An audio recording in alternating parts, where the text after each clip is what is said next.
For the ABC Information Network, I'm John Belmont. Stay informed. Stay in touch. Stay with KVEC, your news and information station. KVEC San Luis Obispo.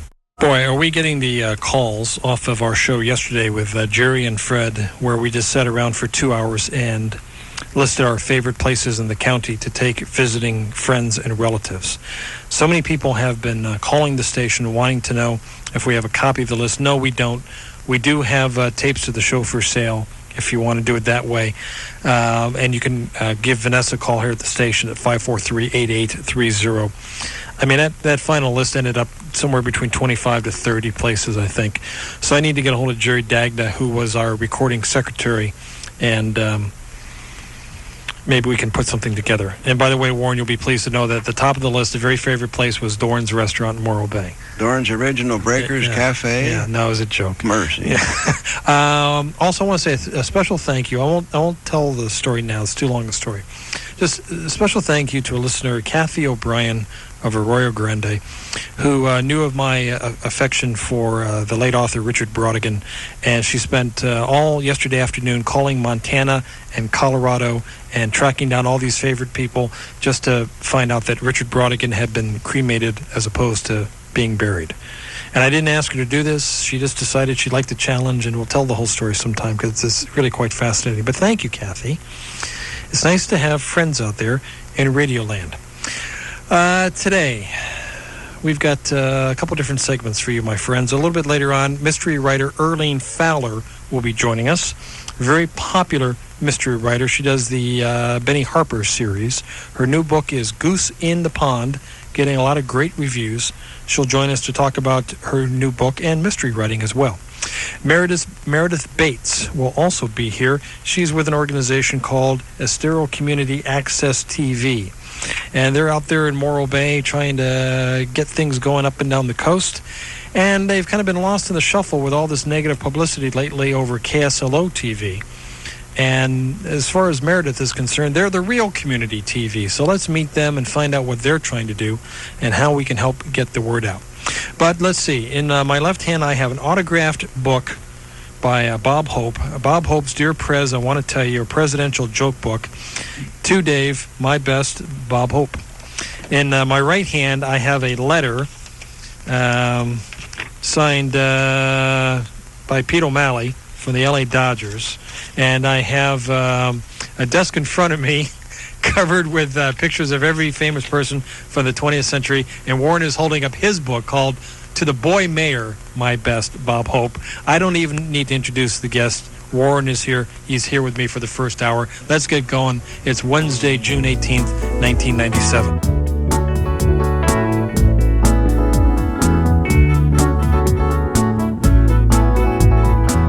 Good morning, my friends. Welcome to Truro Street. Delighted to have you with us this morning. I am Dave Congalton. Tomorrow it's the boys from Unocal.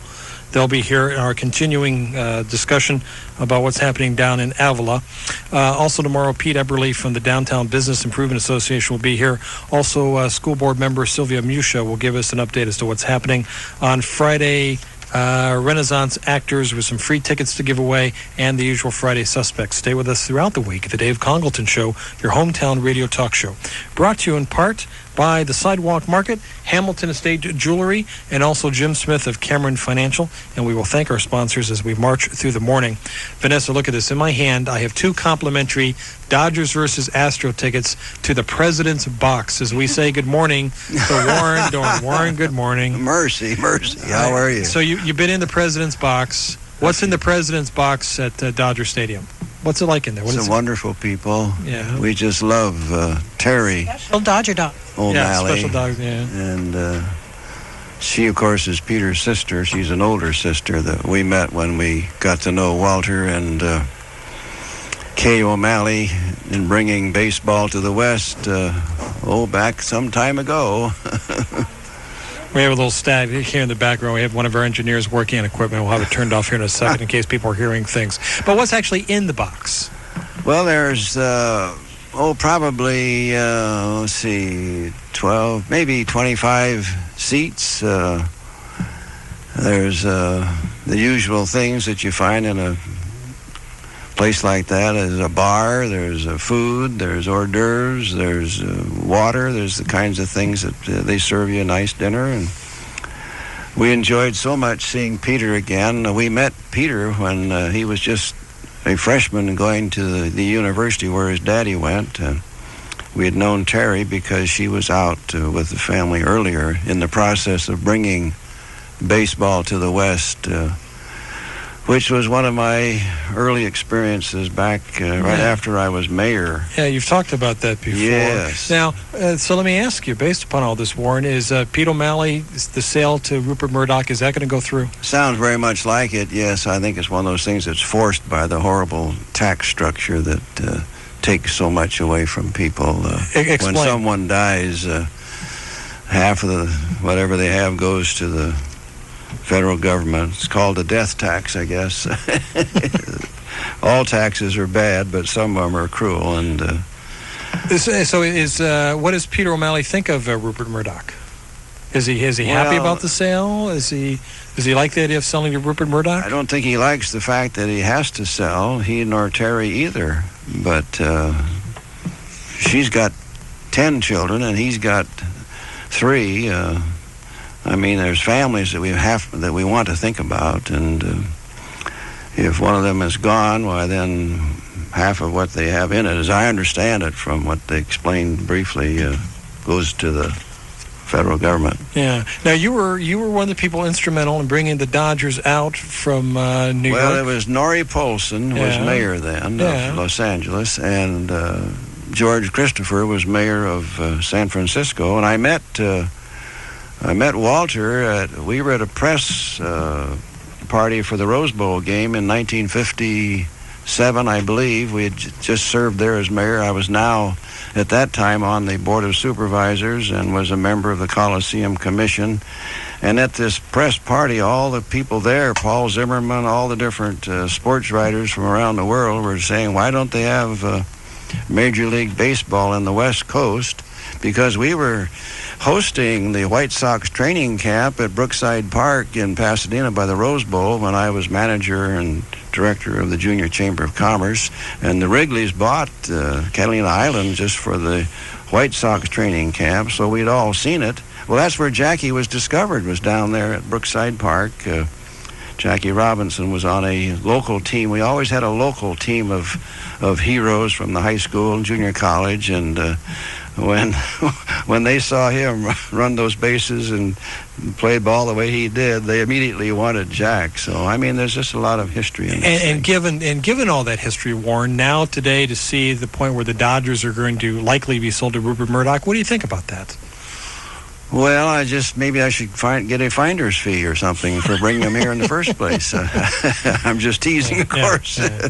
But that night at this press party, I always took Phil Regan with me. He lived there in Pasadena. He was a great tenor singer, opened all the Democrat conventions, and Nat King Cole used to love to refer to him as the Stone Age Dennis Day. But he'd come to this party and sing and entertain, and he said to me, well, I had lunch with Walter O'Malley at the Statler Hotel at noon today. So they were all jumping on him, and so I heard him call on the phone to the Statler, and I heard him say something like, I have the boy mayor of Pasadena, former boy mayor, who went to school here with Jackie Robinson in Pasadena, grew up with him, and that sort of, I think, got his attention.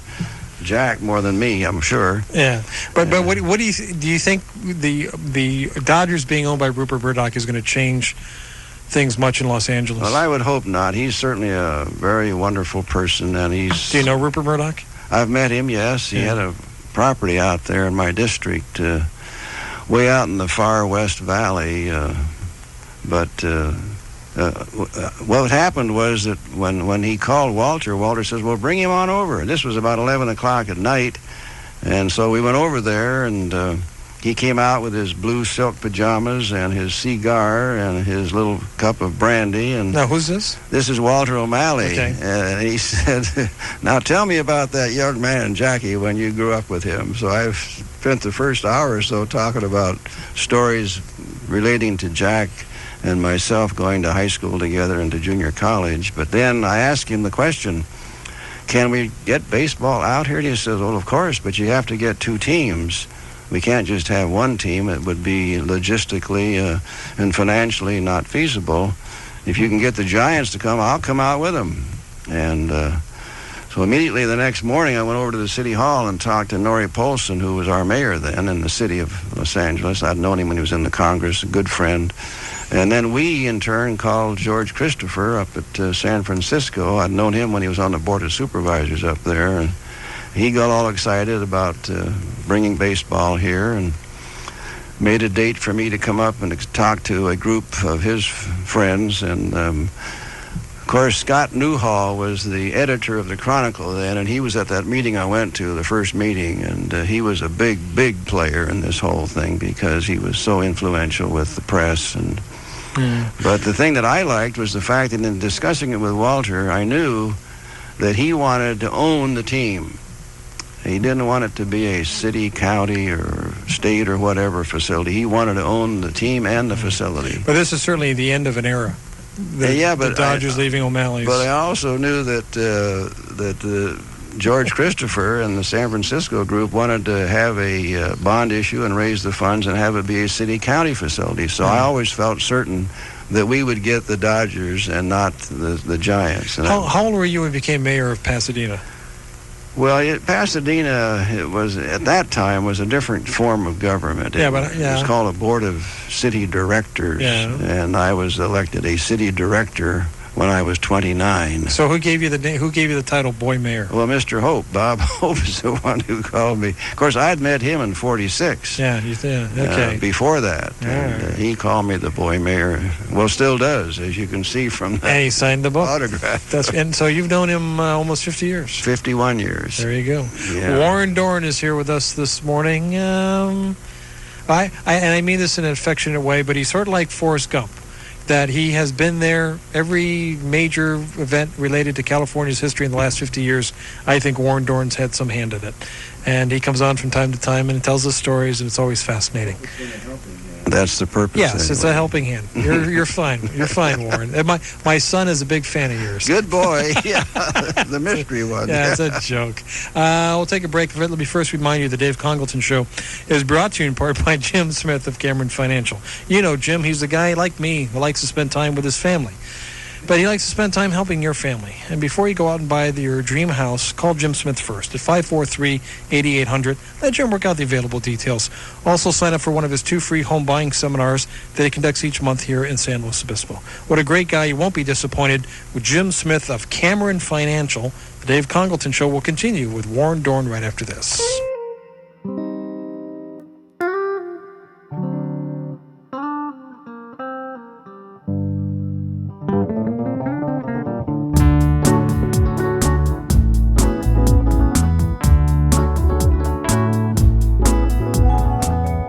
Welcome back, everybody. This is what we have going on is a phenomenon in radio we call 2 shows. It's a simulcast. I'm on this side of the booth kind of doing my little show, and Warren's over there on his side of the table doing his little show, which is fine. I love it. This is great. Mercy. You got Dave's show, and you got Warren's show, and it's a simulcast here on KVEC as we come back with Warren Dorn. So much. What are the O'Malleys going to do now without the Dodgers? Let me just come back to that for a second. Well, this won't happen for some time. Okay. As I understand it, it's in the process.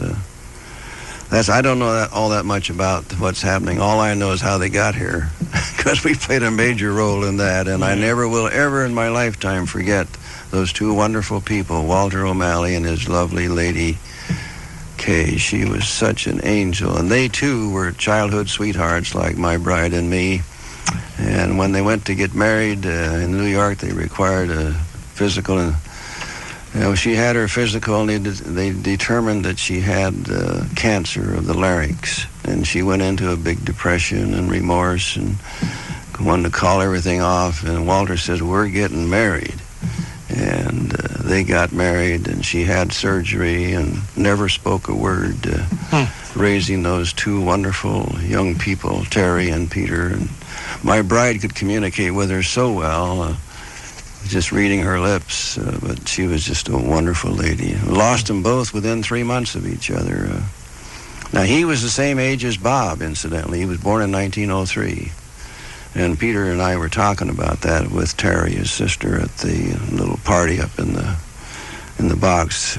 If you read that letter, you'll notice that Peter suggests that he hopes we come and that we bring him some good luck. You did. We won the game 8-3, so we carried our bargain part out. Here's the book, Bob Hope's Dear President, I Want to Tell You. A presidential joke book by Bob Hope. And thanks for getting me a copy. I appreciate that. That's very nice. I love it. You saw the cover. Yeah, it's Mount Rushmore, but they've added Bob Hope's face on it. And this is just kind of like a joke book.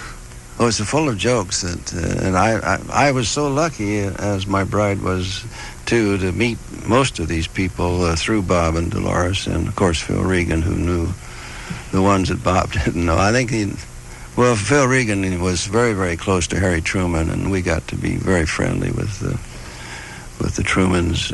Wonderful folks. Let's see. They're Democrats and I'm a Republican. Here's the wit and wisdom of Bob Hope. He's talking about sleepover at the White House under Lyndon Johnson. The president was very nice. It makes you feel good to have the president as your personal guide. You don't have to tip. But mercy. I got so shook up during my stay at the White House, I put back 3 towels, and one of them was from the Sheraton Hotel. I guess all the talk about economizing is true. I wanted to wash my hands, but I didn't have a coin for the slot. There you go. You sound like Benica. It's a joke, Bill. It's a joke. So it's just presidential zingers. Yes. And that other picture I put up there is Bill Holden. You'll see with my bride and me, we were down at the Bob Hope Desert Classic together, and Bill had a home right across the street from the desert home that Bob and Dolores had. Yeah. And that was taken just a few months, 6 months or so before he passed away. But Bill Holden was the one who introduced me to Bob Hope. Bill Holden was in our class. My bride and I were in the class of 39 at Pasadena Junior College. And Bill was one of my best friends. He was Billy Beetle in those days. And we used to go out in the desert shooting jackrabbits in his touring car. And we'd go fishing. And he's just a wonderful friend. A wonderful gymnast. Matter of fact, he held the state record in high school for the rope climb. But anyway, he lacked 4 units of graduating. And his counselor got him into a drama class. And as president of that class, which I got there mainly because Jackie Robinson went out and made a big speech at a rally in my behalf, and I was elected president of the class, I was trying to get a donation of $100 to the Pasadena Playhouse. They were in hard times then, and having been born and raised there, we were concerned. And they had a 1-act play contest every year, so we entered into it. Only after a big struggle on the student council, we finally won by a split vote. The student body president, Herb McDonald, was in my fraternity and a close friend, but he was opposed to it. What fraternity were you? We were in OSF, Omicron Sigma Phi. But wouldn't you know that Bill would wind up in that 1-act play contest at the Pasadena Playhouse? And wouldn't you know there'd be a scout there, as there were scouts at all these kinds of affairs affecting high school and junior college young people. And in the middle of the play, he said, "I need that voice. I want that man." And you couldn't even tell Bill's handsome countenance because he had a beard clear down to his navel in this part he was playing. And they signed him up to play opposite Barbara Stanwyck in Golden Boy, and he became William Holden, no longer Billy Beetle. So he was a wonderful person, and we just loved him. What was your favorite William Holden role? What was your favorite William Holden role? I think Stalag 17, but there were so many of them that he won the Academy Awards with.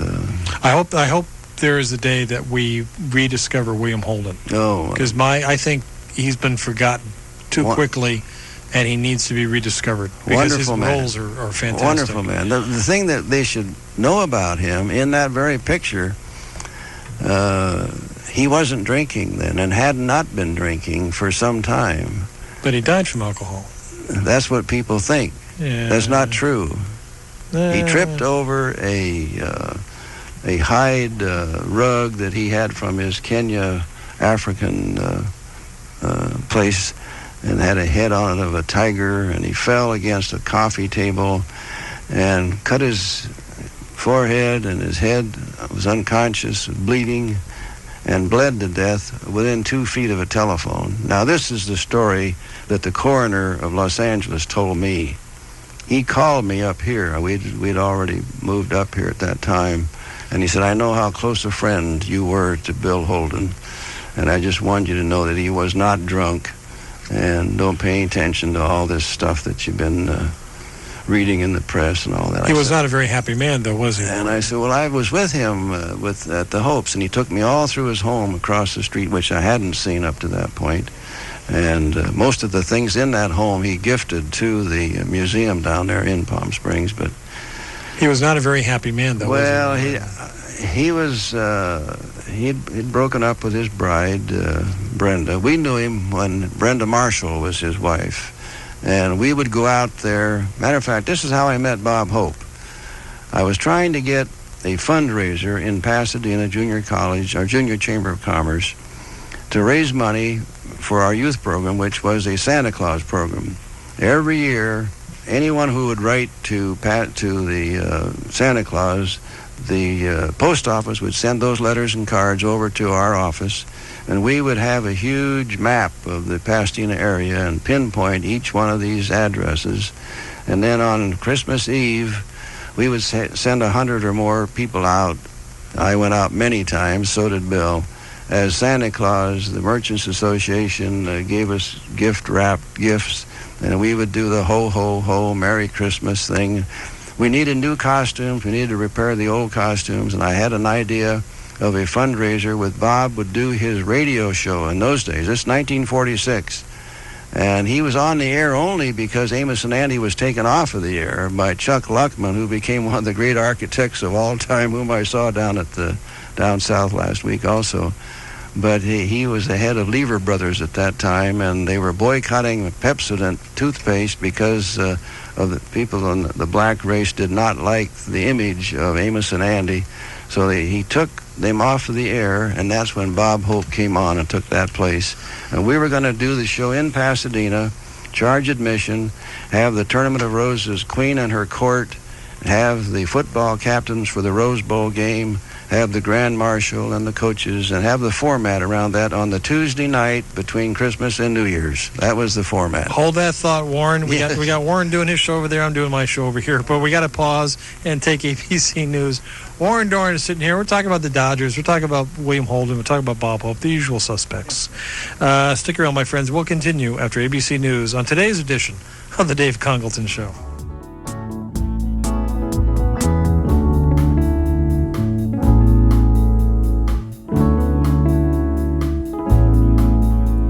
Well, let's fire off some more jokes here. This is out of the Bob Hope's Dear President. I want to tell you, a presidential joke book. I got my autographed copy here. I'm reading from, here's some jokes from the Carter era. How about Billy Carter starting his own beer company? He did his brother one better. He found a way to spread gas without going into politics. Oh, man. Here's one he told about Amy Carter when she was growing up in the White House. Even with all those Secret Service men along, their date was very romantic. They walked arm in arm and arm in arm. You're kind of like Ed McMahon. You laugh at anything here. Entertaining at the White House Southern style. They have new chinaware for the White House dining room. Rosalind Carter says, however, that she's satisfied with the old White House china pattern. Grits go with anything. I think one of the great things about Jimmy Carter is what he's been doing after he was president. Yeah, he's a better former president. I just think it's wonderful, the things he's given his life to since he was president. I didn't know him all that well when he was president. Of course, I worked with him, but what he's done since then is just a great tribute to the man. What's his greatest gift? What's the greatest trait that Jimmy Carter has? Communicating with people. I think that he could, he's a very special person in that regard. What do you hear through your contacts about former President Reagan? How's his health? He, of course, I'm told, goes to the L.A. Country Club 2 or 3 times a week with some friends and walks a few holes. And Bob told me that he played golf with him recently over there for 2 or 3 holes. But, of course, he's he used to be praised and blessed too with his. I have a sister-in-law, my brother, who just passed away in Morro Bay at the Seashell Communities. She's there with Alzheimer's, and I go over to see her, and she says, "Oh, I'll have to thank you for bringing soup to my husband again and all that." I said, "Your husband's no longer with us." I mean, it's a very tragic thing that's Alzheimer's, but she's had it for 5 years, and I think all of our lives are probably touched with a close one who's had that affliction. But he was a great president. Warren, this just came over a fax, and there's a magazine called Buzz Magazine. I'm not familiar with it, but and there's an article by Ken Baker, and the cover has just been flashed to me, so I don't have the article. But it's called The Night Mayor. He's rude, he's litigious, and he's Pasadena's most powerful politician. Meet Bill Paparian. He's the ex-mayor. All right, the best gun-toting, commie-friendly, bankrupt mayor in America. He had a very bad reputation. I was down there. That's when I got your book signed. Oh, okay. I was down there for the swearing in of the new mayor, and this wonderful lady, she's the oldest living Rose Queen. She was Queen of the Rose Parade in 1930. She's 88 years old. She drove up from Laguna Beach, where she lives, and I drove down from Morro Bay, and we were there for the swearing-in ceremony of Chris Holden, who's the new mayor, the black gentleman, first black gentleman they've had as mayor there. First black mayor of Pasadena. No, there was a lady before. Okay. A wonderful lady. But this gentleman was leaving the office of mayor. He's still on the city council down there. An Armenian chap. He's an attorney, but he's had a lot of problems during his term as mayor, to put it mildly. Yeah. I don't know this paper or anything about it, but... the best gun-toting, commie-friendly, bankrupt mayor in America. Yeah. I'll have to read the rest of the article. But Holly and I were impressed by it. He spoke for at least an hour prior to letting us swear in the new mayor, and it wasn't a very happy occasion. Here's a joke Bob Hope told about Ronald Reagan in 1973. It's no secret that Ronald Reagan wants to move from Sacramento to Washington, which is like getting promoted to captain just before the iceberg hits the Titanic. Well, and he did move there, didn't he? Yeah. Matter of fact, he asked me if I would consider being ambassador to Austria. Really? And I said, well, I think it's flattering and wonderful and all that. And if you will consider... Did you donate a lot of bucks to the campaign? Is that why you got the offer? Never. Are you kidding? No, I'm not. Oh, come on. You got to buy those. I You got to don't pay have for those any money. Are you ambassadorships. kidding? Oh, No you're filthy way. rich. You're stinking rich. Yeah, on a county pension. Yeah, thanks a lot. But anyway, I said, if you will move the embassy from Vienna to Salzburg, my bride and I will get on the next plane. So he went ahead and he appointed Helen von Dam, who had been his secretary when he was governor here. She was from Austria, I understand. So you could have been ambassador to Austria. Well, we were discussing it. He also at one point wanted me to be lieutenant governor when Bob Finch went to Washington with Nixon, but that's all behind us. But we were talking about how I met Bob, and it was through Bill Holden. And Phyllis and I were out at their home out in the valley near where Bob lived, and Ron Reagan and his first wife were there, and Bill and Artis, his bride, and my bride and me, and he was asking me how I enjoyed my new job with the Junior Chamber of Commerce, and that's when I said, I've talked to Jack Hope, who's Bob's manager, but I can't get in to see Bob. He's just so busy. He's all over the place, all over the world. And I told him what I wanted to do for the Santa Claus program, bring the fundraiser there, and he said, well, gosh, he says, he's making a movie right next to me down at Paramount. I'll take you down tomorrow. So the next morning, Bill Holden and I went down, and sure enough, there he was with Jane Russell making a movie called Pale Face. And it had a wonderful song in there by Buttons and Bows was the title of it, which was $1 million record. But that's how I met Bob, and he said, now what you're going to do is bring the Tournament of Roses Queen and the court and all these people from the Tournament of Roses parade on the Tuesday between Christmas and New Year's over here for our program. I said, no, you got that wrong. You're going to come to Pasadena. We're going to supply this format, and we're going to sell tickets, and that will go toward our youth program to get the costumes for our Santa Claus program. Oh, he said, that's even better. I'd love to do that. So that's when he came in 46, and he did it for, I think, 4 years after that, before television. And he had the Queen on and the court on his NBC Christmas show for 51 years. So here's a joke he told with Lyndon Johnson. Lyndon Johnson would like to make peace in Asia. He's running out of continents for Hubert Humphrey to tour. That's a good one. Yeah. Hubert Humphrey was the mayor of Minneapolis when I was mayor of Pasadena. There's a joke. Wonderful man. There's an old radio joke, Warren, about the feud between Jack Benny and Fred Allen. And Fred Allen insulted Jack Benny, and Jack Benny said, "You wouldn't say that if my writers were here." You know, was Bob Hope naturally funny, or did he need his writers? Well, I think both. He's naturally funny. Yeah. But I met one of the writers was at his birthday party when he was 94 last week.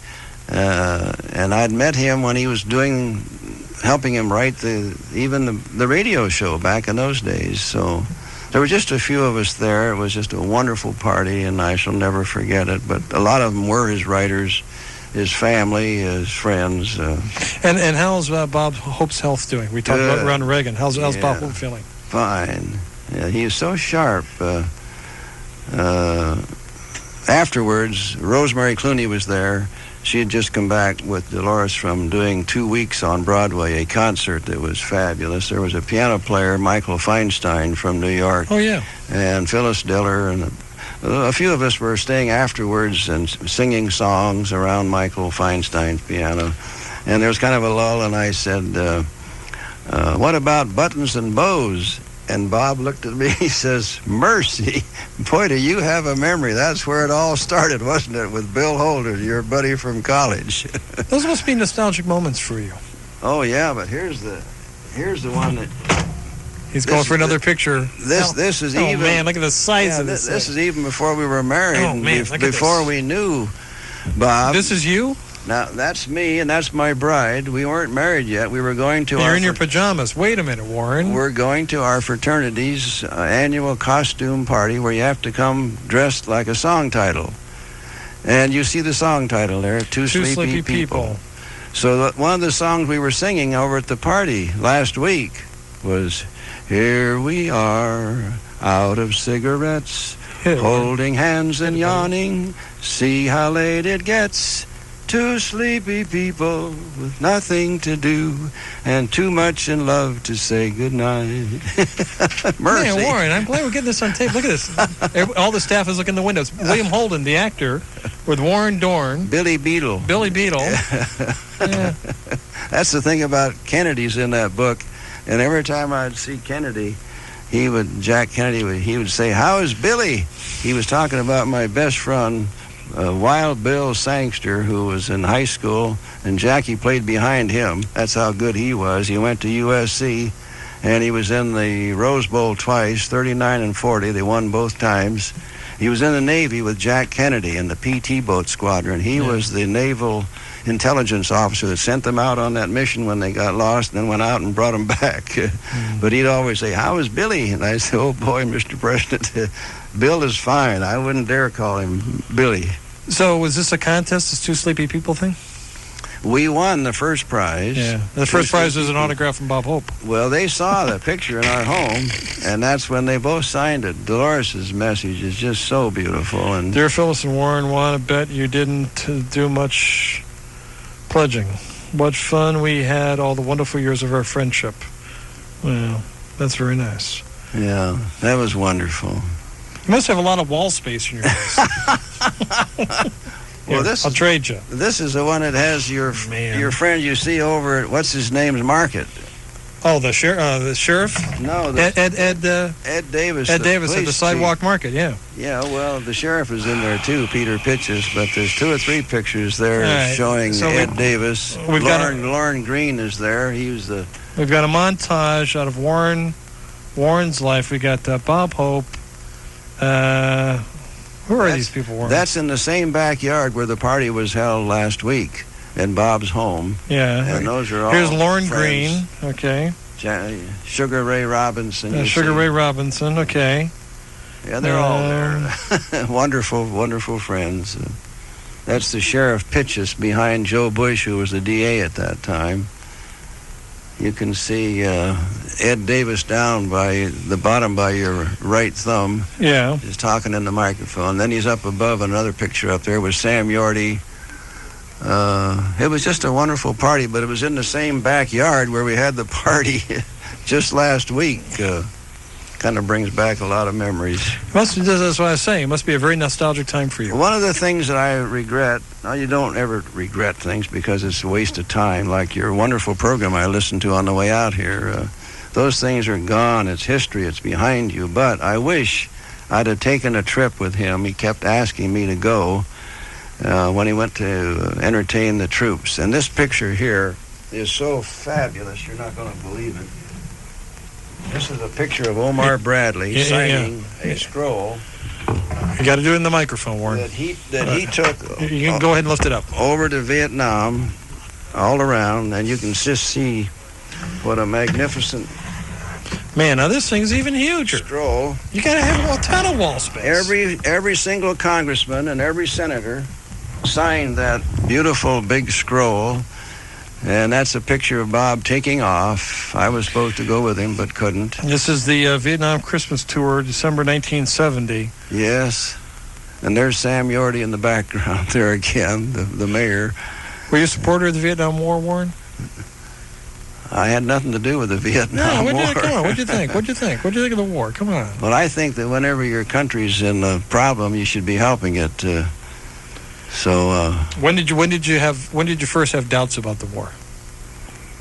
Or did you ever have doubts? I don't know. I wasn't that close to it. I was so busy. You know, I'm not a partisan politician. I understood. And I don't believe in it. Mr. Truman and I used to argue into the night. One time we were staying at Ed Pauley's home down at going to a Rams football game. Ed owned part of the Rams. And Bess came in and she says, "Now, Warren, there's no need in you discussing and debating this issue of partisan politics in local government with Harry because you're going to be here all night and we may miss the football game." Yeah. But he was a partisan and a wonderful man, one of my favorite presidents. But he was in a similar job to mine. It was a county judge, they called him back there in Missouri. And the Pendergast machine took him right from there, clear up to be president. So, I mean, you couldn't argue with him, and I loved him as a president, as a person. But, Warren, I don't believe in partisan politics at the local level of government. But you're my eyes and ears to the 20th century. You hung out with all these guys. What do you think of Vietnam? I think it was a tragic mistake myself. Yeah. But that man there was one of my real heroes. With signing that plaque, Omar Bradley, to me, was one of the great public servants of all time, and his wife Mary was just a love. Here's one for you. Yesterday was the 25th anniversary of Watergate. What do you think? 25 years after Watergate. What a waste of time and effort. It's just such a bunch of baloney. Nixon was probably one of the greatest presidents we ever had, and I'm talking as a public servant at the local level. I never had a president respond like he did to me. Well, like when we had that horrible earthquake. And you name it, whenever there's a problem, he would call me personally on the telephone. I mean, and he would. Yeah, but Warren, he never called me. Well, you know, you guys were buddies, but he never called me in Chicago. Well, he called. He never called me and said, "Hey, Dave, I'm thinking of sending you to Vietnam. Would you mind going over?" He never. Yeah. I never got that call, Warren. No, well, he didn't start it either. He wasn't even involved in it. Matter of fact, Jack Kennedy was probably the one that got it going, and then. But let me tell you about one time he called me and he said, "I have to come out to Santa Barbara." And he said, "You're president of the County Supervisors Association of California, and I want you to meet me there. I don't have to get involved with all these politicians in this GOO organization and all that." So I met him down at Point Magoo and went up to the oil spill in Santa Barbara with him and his lovely Pat. And he said, "Now you take Pat down on the beach for a walk. I don't want her to have to face all this stuff with the press and everything. So we took a wonderful walk down the beach and had some nice memories. See, he was in the Whittier Junior Chamber of Commerce is where he started. Yeah. So anyway, this is a funny story. On the way back, they're all through with the president. You'd have thought he caused the oil spill, but when they got back, they saw us walking up the beach, so they all came down there. And they pounced upon her. What do you think? Isn't this a terrible thing and all that? She said, I was just telling my friend Warren that we used to come here on the same beach when I was a child, and my father always brought a can of kerosene and some rags so that we could wash all the oil and tar off of our feet. And the TV lights went off and clicked. Nobody was paying any attention because it wasn't what they wanted to hear. And when I went home that night and I monitored ABC, NBC, and CBS, and not one person even mentioned that she was there. They didn't want to talk about the fact that you've had oil seepage in that area for the last Did you see eons. Did you see Oliver Stone's movie Nixon? Are you kidding? It's a great movie. Yeah. It's a great movie. Yeah, what a man. What do you call a traitor? He did a worse job on Kennedy. You should see the Nixon. It's a very sympathetic portrayal of Richard Nixon. Come on, I'll bring it over to your house. We'll get some takeout. You couldn't give me it. That man has done more to discredit this country and our way of life than anyone I know, and I don't even know him. See, that's the problem. You don't know the guy. No, I don't. I'd probably like him if I knew him. I don't know a person I haven't liked once I got to know him. You're like Will Rogers. You never met a man you didn't like, but you haven't met Oliver Stone. Not yet, no. All right, I got to take a break. We'll come back. One last segment. What I think about him, though, if I ever get a chance to. I know what to get Warren now for Christmas. I got to tell you. We'll be right back. First.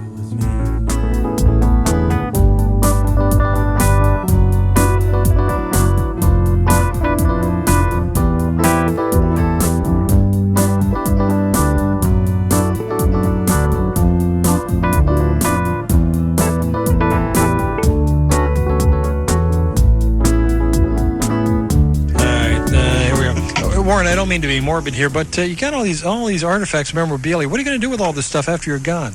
Mercy. Well, I hope they're put to some good public purpose. Are you going to donate it to a library?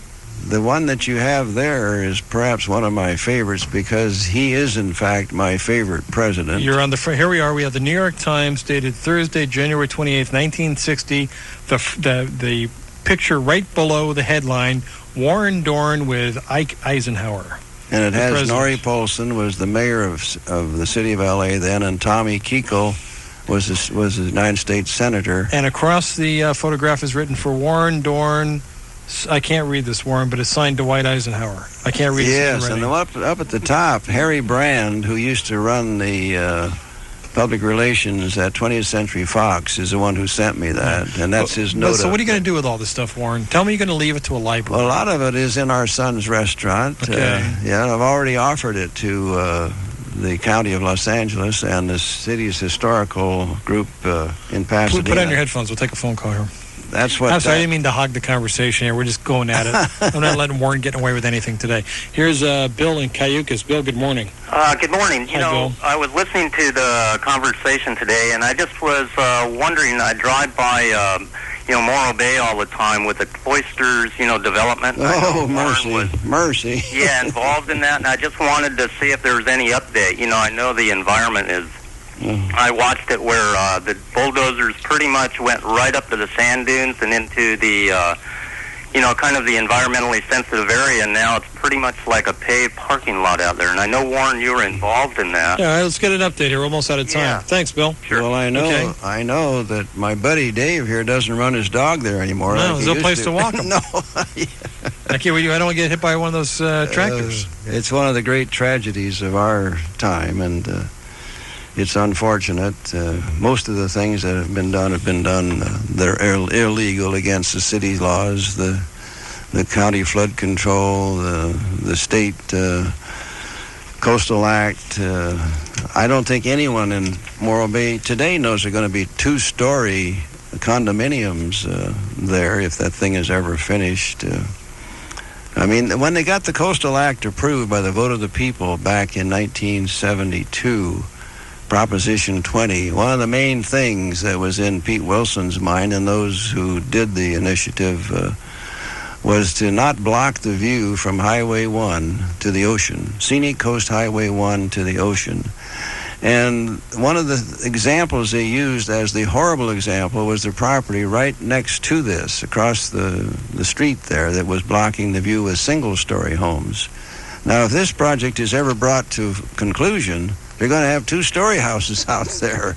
And, you know, it's funny because I worked with Mayor Sheets when she was doing this, and then with Mayor Yates when he was pushing this thing. And I kept saying, well, why don't you do something? Why don't you have them, the developers, do a demonstration, as they're supposed to do, to show the heights and widths of these buildings they're proposing, and the 9-foot sound wall and all that stuff, and do it in October, and then put it on the ballot as an advisory vote, and just let the people express themselves about it. And he wrote me back a letter and said he was going to do that. Well, the next thing I knew, they'd had the election was over, and it was never even an issue. And I saw him one time, and I said, what happened to the idea of putting this up to a vote of the people through this right that you have through the ballot? Oh, he says, they didn't want to do it. I says, they, the developer, didn't want to do it? They are supposed to do it. And when I was mayor of this city, they tried to develop this thing, and they didn't because they were told by myself, the city attorney, the county public works director, and all the people involved, that this was not a proper place for this kind of a development. So they were trying, the owners of the property, were trying through Henry Mello, our state senator, to get the property exchanged for other state property. But here this thing seems to be going on. And Warren, we're almost out of time. What do you want to be remembered for the most? As you look back on your distinguished career, and you got plenty of years yet to go, but what do you want to be remembered for? Well, the most precious part of my life is my bride, Phyllis. But in terms of public service, of all the things you've been involved with, what's the thing that stands out? Oh, my. Give me one. Well, I think bringing water in from the north with Pat Brown, a good Democrat friend of mine who was governor, and whom I convinced that his program would just be another fight between the North and the South, and they had to put flood control into the bond issue where there was too much water in the North. He knows that my bride and I were stuck on a train for 2 nights. We couldn't get to Sacramento to a League of California Cities meeting, and he liked that idea. And I said, you got to bring in some recreational uses. You don't allow recreation. Who's going to be the next governor of California? The next governor, whomever the people elect. Oh, stop it! Come on. I don't know who all's going to run. You think Feinstein's going to run? Well, I hear she is. You think she's going to? And if she does, I don't think Leon will. I think he'll support her. Yeah. We're all sure that Dan Lundgren would run, and he's. I never knew a finer, more wonderful man than Dan Lundgren when he was in the Congress. You know me. But you weren't in the Congress. We got to go, Warren. Always a pleasure. Thank you, sir. It's always a pleasure being with you. Thanks for the book. What was the point? What we're going to talk about today? We didn't get around to it. Well, about the President's Joke Book by Bob Hope, your friend. Thank you. And you're a friend, too.